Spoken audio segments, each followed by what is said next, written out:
Itu mereka yang istilahnya berniat untuk mencelakai Mas dan keluarga Mas dengan menggunakan santet.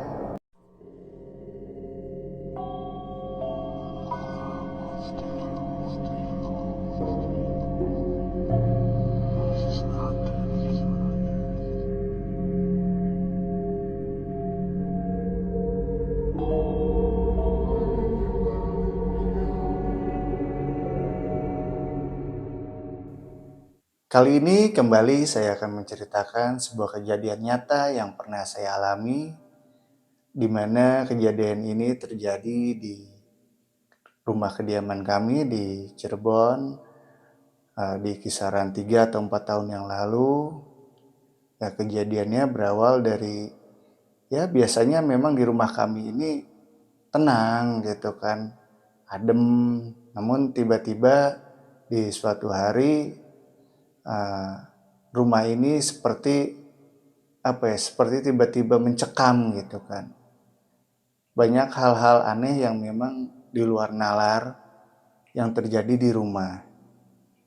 Seperti halnya di pagi hari ini biasanya agak sepi di rumah karena memang semua orang beraktivitas, terutama anak-anak yang berangkat sekolah, sementara istri saya di rumah kan gitu. Dan di rumah ini juga pada saat apa masak di dapur, istri saya ini seperti ada, katanya dia bilang seperti ada yang ngelewat nih di belakangnya dia gitu kan. Sekali dua kali dia nggak hiraukan lah gitu kan, karena pikirnya pembantu kami datang gitu kan, ART kami datang gitu. Tapi ternyata memang tidak ada ART kami pada saat itu. Nah, lalu setelah itu istri saya ke kamar mandi untuk mandi, mungkin setelah memasak. Itu pun ada yang ngetok-ngetok pintu kamar mandi. Namun pada saat istri saya tanya, siapa yang bilang kan gitu, dia pikirnya kan ART kami datang kan gitu. Tapi itu pun bukan, dan gak ada yang menjawab seorang pun gitu loh. Karena di sana kebetulan memang cuma ada istri saya sendirian gitu. Nah, kejadian itu berlalu di pagi hari sampai di sore hari. Nah, saya pun pulang ke rumah setelah aktivitas dan anak-anak juga ada di rumah. Istri saya menceritakan kejadian itu kan ke saya. Bahwasanya pagi-pagi ada kejadian seperti ini, dia bilang. Lalu saya bilang, udah, itu mah, saya bilang perasaan aja, udah nggak usah dibawa serius, saya bilang. Sampai akhirnya nih makan malam di rumah. Setelah makan malam, ya biasa kami pun mengumpulkan piring kan gitu kan, saya dan istri saya ngumpulin piring nih, bekas-bekas makan anak-anak juga nyimpen di belakang di tempat cucian piring. Nah, pada saat saya cuci tangan juga di sana memang seperti ada suara seperti suara benda besar seperti ember mungkin atau baskom besar yang dibanting gitu. Sampai saya pun kaget gitu, nyimpen piring itu sambil ngelepas gitu, untung aja nggak pecah gitu kan gitu. Saya kaget, saya pikir kan istri saya iseng nih, ngisengin saya. Tapi saya lihat ke belakang, istri saya nggak ada gitu. Istri saya sudah di kamar, kan anak-anak juga sudah di kamar. Gitu.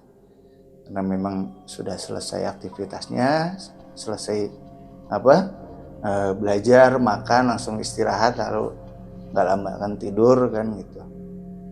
Nah, sampai malam harinya saya pun memang karena memang ada kebiasaan saya tidurnya ini di atas jam 12 malam gitu. Jadi ya yang lain pada di kamar, saya di ruang TV nih sendirian gitu. Nonton TV lah gitu kan di ruang keluarga nih. Nah, tiba-tiba istri saya pun keluar, dia bilang, minta tolong dong, ada apa? Saya bilang, minta tolong apa? Iya nih, mau minta tolong beliin pembalut, punya mama sudah habis, dia bilang kan. Itu di depan tuh, di minimarket depan. Oh ya udah, saya bilang, udah sok tunggu aja, saya bilang nanti saya keluar naik motor aja biar cepet. Karena memang minimarket tersebut dari rumah saya mungkin hanya berjarak 500 meteran lah gitu kan. Akhirnya saya pun ke minimarket tersebut beli apa yang diminta oleh istri saya. Namun pada saat saya kembali, saya mencari istri saya nih kemana gitu kan, yang tadinya kan di ruang TV nggak ada, ternyata dia di kamar gitu. Di kamar itu sambil tutupan selimut. Saya bilang, "Ma, kamu kenapa?" Saya bilang, "Kamu sakit?" Saya bilang, "Apa gimana?" "Enggak, Pak, takut, Pak, takut." Dia bilang. "Takut apa sih?" Saya bilang. "Itu di belakang katanya kayak ada yang ngebanting," katanya. "Terus ada bayangan besar," katanya. "Lewat depan mama itu jelas banget." "Ah, udah," saya bilang. "Itu mah karena kamunya aja mungkin," saya bilang, "kecapean, stres karena lagi memang menstruasi," saya bilang. "Ah, enggak," katanya. Setelah itu ya udah deh, nih cepetan ganti, saya bilang. Nah, lalu istri saya minta antar, katanya temenin. Udah, saya bilang, ayo. Nah, pas kebetulan memang saya mau nganter, anak saya pun keluar mau ke kamar mandi juga. "Mau kemana kamu?" kata istri saya. Mau ke kamar mandi, mah. "Ya udah, yuk sekalian aja temenin mama." Ya, akhirnya ya udah lah, Ma, ya udah ditemenin ini ya, Bapak di sini depan TV ya nonton lagi. Ya udah. Akhirnya saya pun kembali nonton TV kan gitu. Sementara istri saya dan anak di kamar mandi nih gitu, nemenin kan. Nggak lama, ya mungkin kurang lebih 5 atau 10 menit, istri saya berteriak. "Ah!" dia bilang. Saya langsung kaget dong. Saya lari langsung masuk ke belakang nih kan, kamar mandi, karena memang kamar mandi juga pintunya ditutup kan gitu. Saya ketok-ketok, "Kenapa, Mah? Kenapa, Mah? Kenapa?" "Itu, Pak, itu, Pak, itu, Pak," katanya. Ada itu, katanya, ada bayangan lagi, katanya. "Ya udah cepetan," saya bilang, "sok cepetan ganti pembalut cepetan, langsung keluar udah," saya bilang, "diam di kamar." Nah, akhirnya kan istri saya masuk ke kamar dan anak pun kembali nih gitu kan, ikut ke kamar. "Aku juga takut, Pak, aku juga mau tidur di kamar." "Ya udah sana temenin mama," saya bilang, "tidur di kamar aja nggak apa-apa." Nah, setelah anak ini masuk ke kamar, dan anak saya yang udah agak besar gitu kan, itu ke kamar mandi juga gitu, nggak lama nih, mungkin selang setengah jam lah gitu. Selang setengah jam itu kamar mandi juga. Dan setelah dari kamar mandi ini untuk kembali ke kamarnya, dia lari gitu kan. Saya nanya, "Kamu kenapa lari-lari? Ada apa?" "Tuh, Pak," katanya, "di belakang tuh," katanya, "ada apa ngelihat eh, bayangan di jendela kamar mandi," dia bilang. "Bayangan seperti apa?" Saya bilang.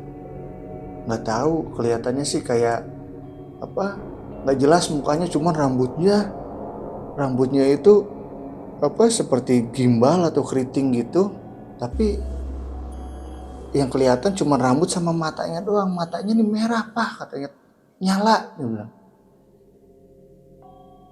Lalu saya bilang, "Ya udah," saya bilang, "udah kamu pada tidur di kamar aja deh," saya bilang, "di kamar aja sekalian sama mama sana sama si adik," saya bilang. "Ya udah," katanya, "aku tidur di kamar ya, Pak." "Ya udah, sok sana tidur," saya bilang.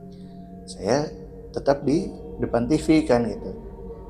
Ya, setelah pada masuk ke kamar, saya pun sambil nonton TV. Namun setelah setengah jam, kurang lebih setengah jam, saya pun tiba-tiba jadi penasaran kan gitu. Ada apa sih sebenarnya? Saya pun sampai keliling di dalam rumah kan gitu kan. Ada apa gitu, sampai saya juga ke halaman belakang gitu kan, buka pintu lihat halaman belakang, memang nggak ada apa-apa juga gitu. Lalu akhirnya saya kembali ke depan TV kan gitu.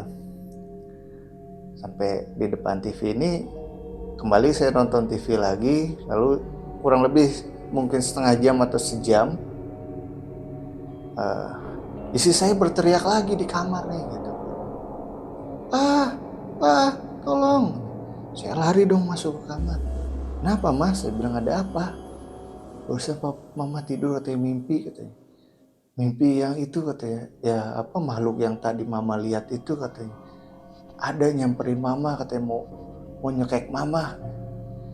Udah saya bilang baca doa, makanya baca doa, udah sok baca doa, saya bilang.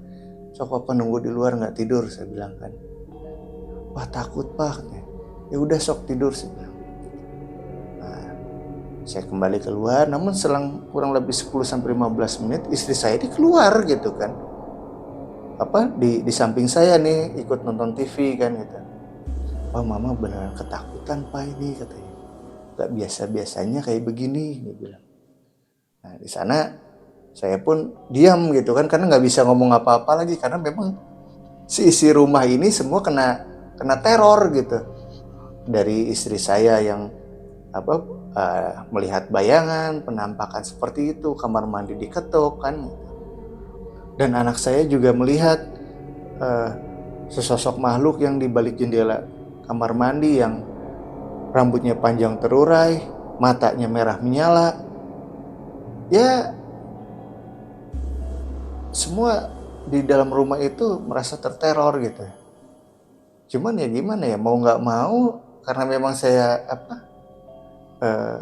laki-laki dewasa satu-satunya di sana, harus memberanikan diri kan gitu kan, mencoba menenangkan keluarga kan gitu. Nah di sana istri saya terus-terusan bilang ke saya, "Wah mama takut pak, ini pak beneran pak," katanya. "Bener-bener takut banget," katanya. "Kayaknya ada yang nggak beres deh," kata istri saya. Ya udah tenang, saya bilang. Nggak tahu deh tuh, saat saya nenangin istri saya, tiba-tiba saya nyeplos gitu kan, ngomong ke istri saya. Dah nanti juga saya bilang orang yang punyanya datang sendiri, saya bilang nyariin. Nah kalimat seperti itu saya nyeplos dengan sendirinya tanpa saya sadar nggak sadar deh gitu kan. Udah sok mama masuk lagi kamar sana tidur, saya bilang kan. Nah akhirnya istri saya masuk ke kamar. Nah setelah istri saya masuk ke kamar, mungkin selang 1 jam, pada saat itu di kisaran mungkin jam 2 lah, jam 2 atau setengah 3 pagi ini, tiba-tiba ada yang ngetok-ngetok gerbang rumah saya gitu, gerbang rumah kami gitu kan. Ya saya pun penasaran kan gitu kan, barangkali ada orang, ada apa kan gitu, keperluan apa mendadak yang urgent. Ini saya lihat di jendela, memang betul ada seorang laki-laki di depan gerbang rumah saya. Akhirnya saya buka dan ternyata itu masih saudaranya daripada istri saya gitu. Saya nyamperin deh tuh kan, karena ya istilahnya saudara kan gitu kan. Saya nyamperin barangkali ada perlu apa. Saya bertanya gitu. "Nah, ada apa mas? Tumben," saya bilang, "jam segini. Pagi belum tidur?" "Iya nih," katanya.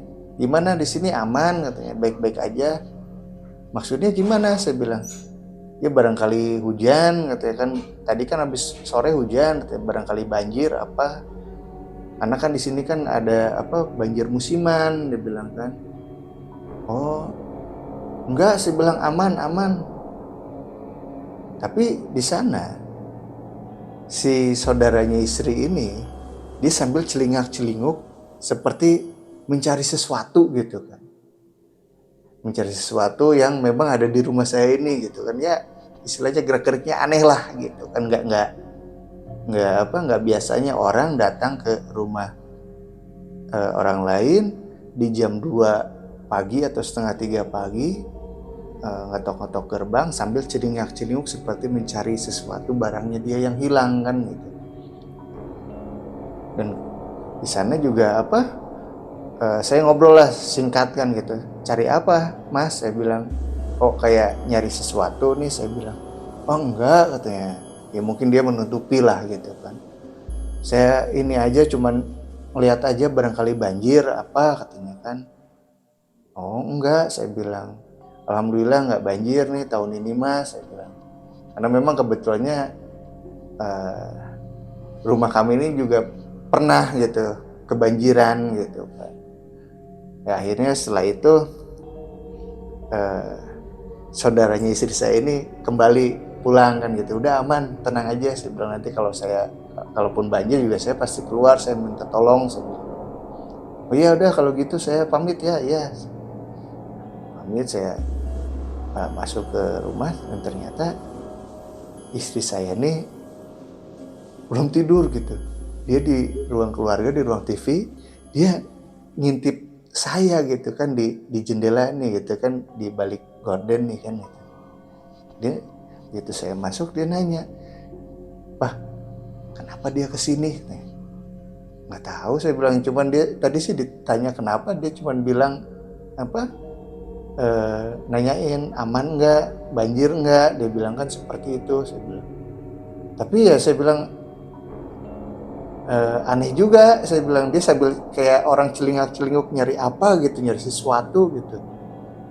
Sementara dia ini kan nggak pernah istilahnya eh, berkunjung ke rumah nih, ya bisa dibilang setahun paling sekali atau 2 kali lah kalau lebaran doang gitu. Padahal sementara rumah kami ini ya bertetangga, hanya berselang beberapa rumah lah gitu kan.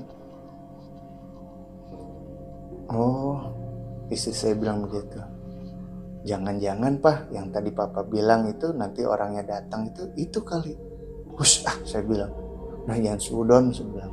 Saudara sendiri kok masa seperti itu, saya bilang.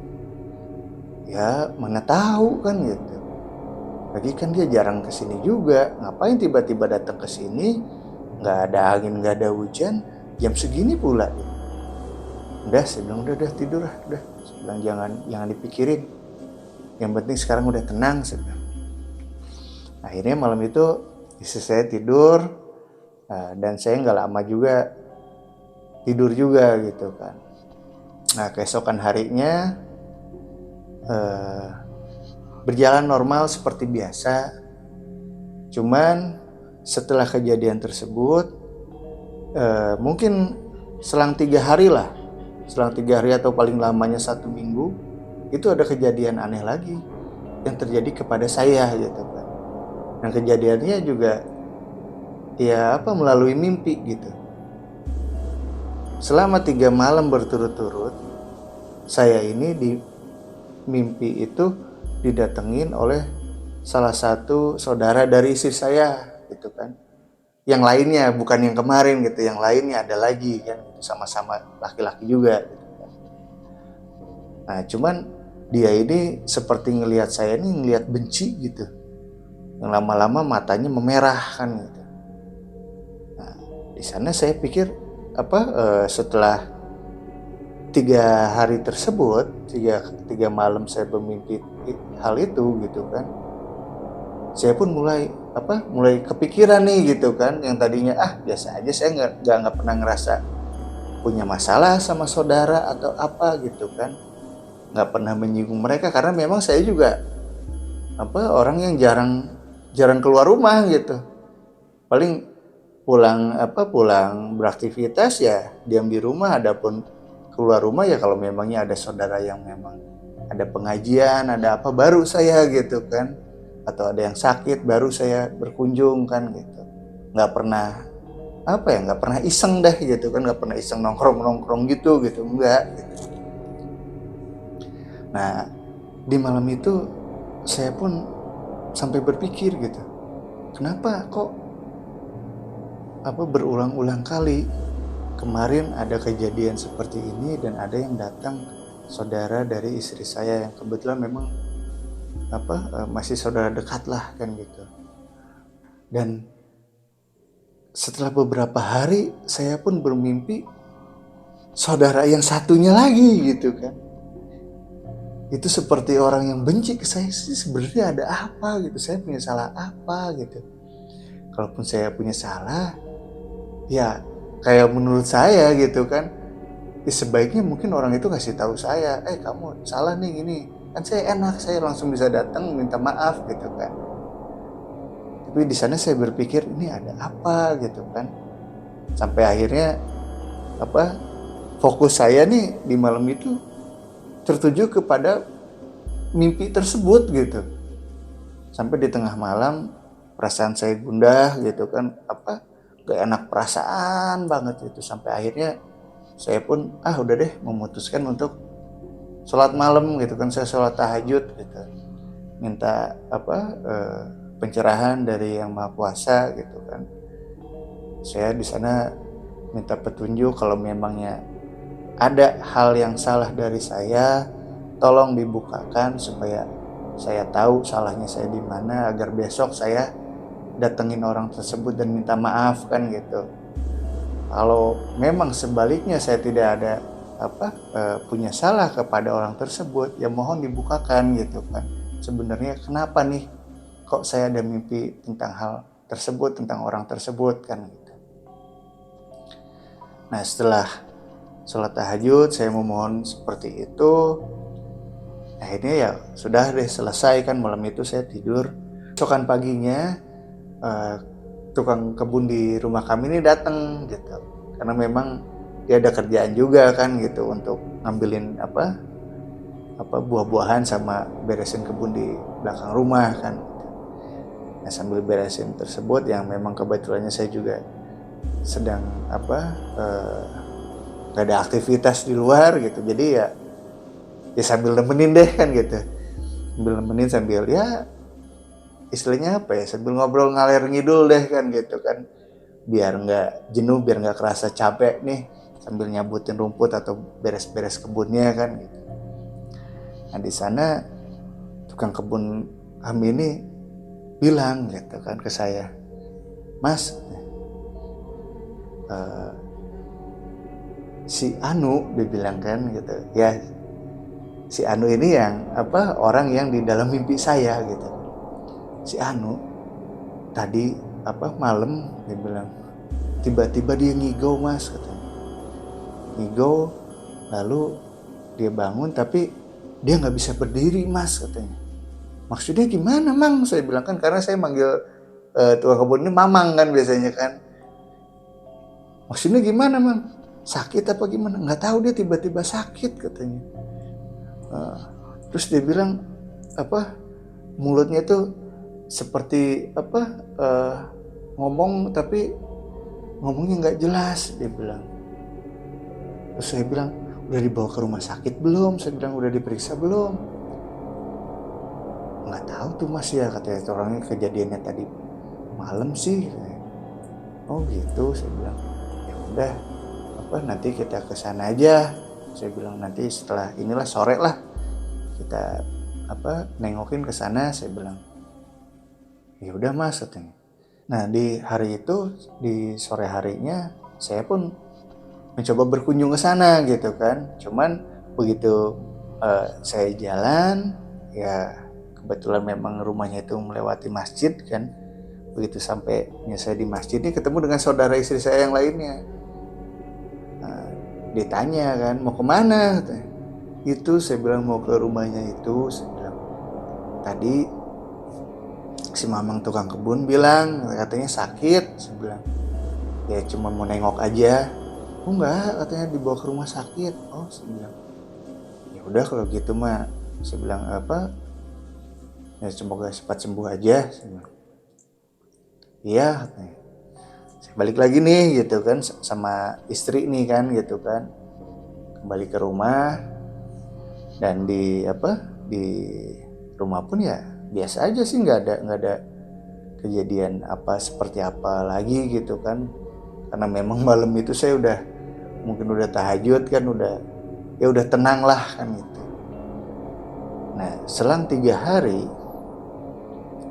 hari ini si tukang kebun ini datang lagi gitu kan, karena saya panggil juga kan untuk bantuin beres-beres lagi gitu, karena ada memang saya ada kucing peliharaan di rumah gitu kan yang memang belum sempat dibersihkan kandangnya, jadi saya minta bantuan juga untuk bantuin saya bersih-bersih kandang kucing dan saya mandiin kucing kan gitu.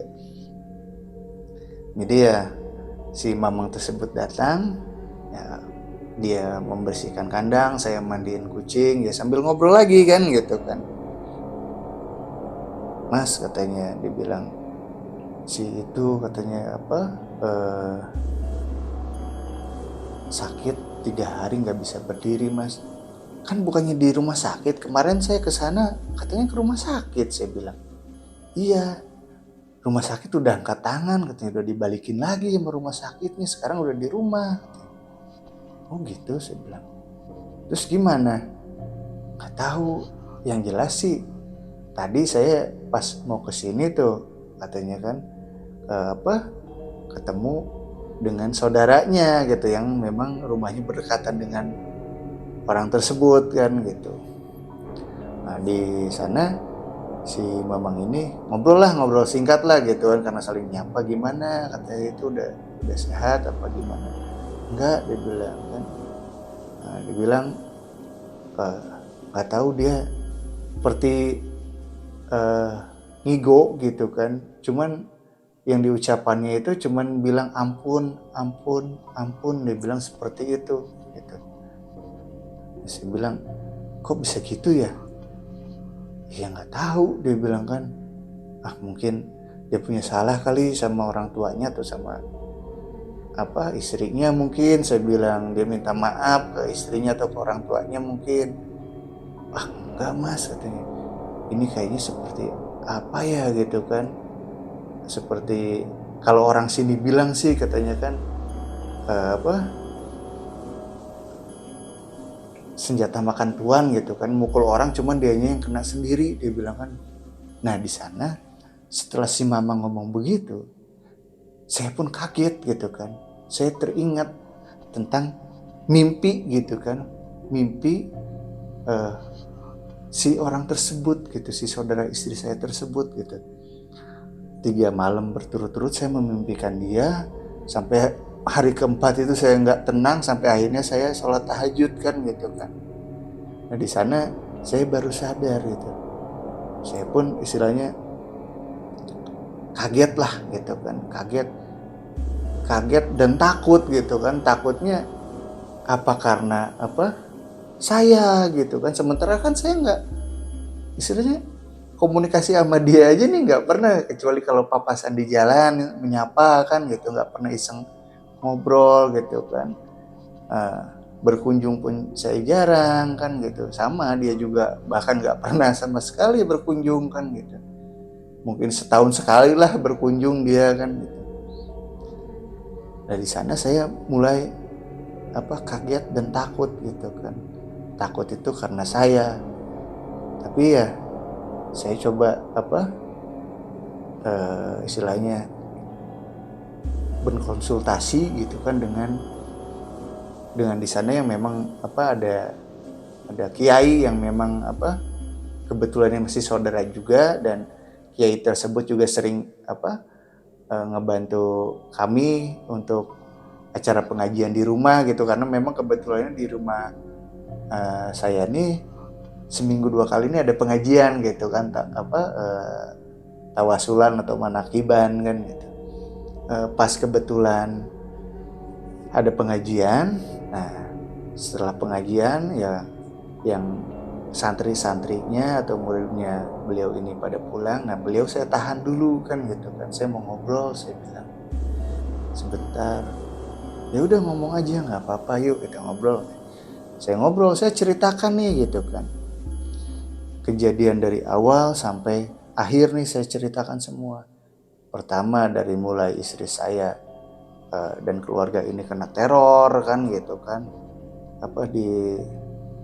diteror oleh makhluk-makhluk yang memang menyeramkan, oleh bunyi-bunyian gitu kan. Lalu tiba-tiba ada saudara yang datang di jam 2 atau setengah 3 pagi kan gitu, yang nggak umum lah untuk orang berkunjung kan gitu. Lalu setelah itu saya juga memimpikan orang tersebut yang sedang sakit ini. Saya bilang 3 malam berturut-turut, dengan di dalam mimpinya sama terus seperti itu. Sampai akhirnya di malam keempat saya bilang saya coba berserah diri, saya coba tahajud, saya bilang saya memohon, dan saya pun mengatakan kepada kiai ini gitu kan, bahwasanya saya minta dibukakan petunjuk gitu, minta diberikan petunjuk. Bila mana saya yang salah, saya akan minta maaf. Bila mana saya yang memang tidak bersalah, tolong berikan jawabannya atas mimpi kemarin, saya bilang kan begitu. Nah, saya bilang setelah saya sholat tahajud keesokan harinya, orang yang dimimpikan saya ini sakit, saya bilang. Dan saya tahu sakit pun dari si Mamang tukang kebun, saya bilang gitu kan.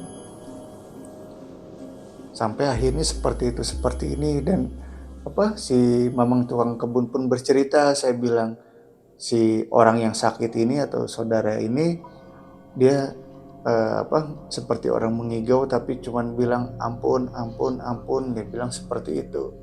Nah, di sana saya ceritakan semuanya deh tuh kan gitu kan, seperti apa. Lalu saya bertanya, saya bilang, apakah ini efek dari saya atau memang bukan? Saya bilang, karena saya takut, saya nggak mau apalagi sampai menyakiti orang lain kan gitu. Sementara saya aja nggak pernah menyentuh atau apapun, nggak pernah, saya bilang kan gitu kan, nggak pernah berbuat yang aneh-aneh lah, saya bilang. Lalu dia bilang, oh enggak mas, katanya, bukan, mas nggak salah ini, katanya dia bilang. Justru sebaliknya, baik orang pertama maupun orang kedua yang ada di dalam mimpi atau yang datang ke rumah jam 2:30 pagi itu mereka yang istilahnya berniat untuk mencelakai mas dan keluarga mas dengan menggunakan santet. Tapi karena memang mas dan keluarga ini punya perisai yang kuat, yang kokoh, jadi si santet tersebut berbalik arah kepada mereka sendiri. Saya kaget di sana kan gitu kan. Berarti si mamang yang bilang tadi bahwasanya kalau di sini mah istilahnya tradisinya itu senjata makan tuan katanya, kalau mukul orang lain tapi yang sakit diri sendiri. Nah itu betul, itu betul. Nah apa yang mereka rasakan, apa yang mereka alami itu ya karena itu. Aduh, saya bilang kasihan ya, tapi salah saya enggak, saya bilang. Bukan, itu bukan salah mas, mas sama sekali nggak salah, dia bilang. Itu salahnya mereka menyerang orang yang kuat, dia bilang. Lalu bagaimana? Tapi kan kasihan, saya bilang kan. Dia sakit, saya bilang, sampai seperti itu, ke rumah sakit pun katanya ditolak, suruh pulang lagi. Kuncinya cuma satu mas. Apa, saya bilang? Kuncinya cuma, mas, maafin dengan ikhlas. Udah, hanya itu saja obatnya. Insya Allah dia bisa sembuh. Nah di sana saya langsung kaget kan. Ya dan saya pun di samping kaget, saya pun spontan gitu kan. Saya pun sambil mengusap dada, saya bilang, ya Allah, saya ikhlaskan, saya ampuni, saya maafkan apa yang telah dia perbuat kepada saya, dan tolong sembuhkan, saya bilang, kembalikan dia dalam keadaan yang normal dan sehat. Mas bener ikhlas maafinnya? Insya Allah saya ikhlas, saya bilang kan. Ya sudah, alhamdulillah. Ya tinggal tunggu aja nanti kabarnya. Kalau memangnya istilahnya dalam beberapa hari ini dia sudah kembali pulih, berarti memang mas beneran ikhlas nih, katanya, maafinnya. Berarti memang bener tuh kejadian, katanya seperti itu. Nah setelah kejadian tersebut, nah, selang 1-2 harinya, lalu si orang yang sakit tersebut tiba-tiba datang ke rumah, ya bersilaturahmi, dan ya istilahnya tiba-tiba dia minta maaf gitu kan. Sampai ya saya pun nggak ngerti maaf apa gitu kan ya. Tapi karena saya pikir udah deh, yang udah gitu kan, toh juga dia saudara dari istri saya gitu kan. Saudaranya juga masih kuat kan gitu kan, karena memang satu turunan yang sama gitu dari kakeknya ini kan gitu. Jadi ya udah deh, saya bilang udah, saya bilang saya maafin udah, yang udah mah udah, saya bilang kan gitu. Akhirnya setelah itu ya dia kembali lagi gitu kan, seperti biasa normal. Setiap berpapasan di jalan yang tadinya saya nyapa duluan, akhirnya berbalik dia nyapa duluan kan gitu. Ya pikir saya sih sudahlah, positifnya sudah gitu kan, yang penting silaturahmi terjaga, saudara ya tetap saudara gitu kan, hal negatifnya sudah kita buang aja. Sahabat kegelapan, terima kasih telah menyimak kejadian kisah nyata dari kami ini. Tetap dukung kami dengan cara like, subscribe, klik tombol loncengnya, share ke teman-teman kalian, dan jangan lupa berikan kami komentar-komentar yang membangun. Gudang gelap, karena di balik kegelapan tersimpan banyak kenyataan.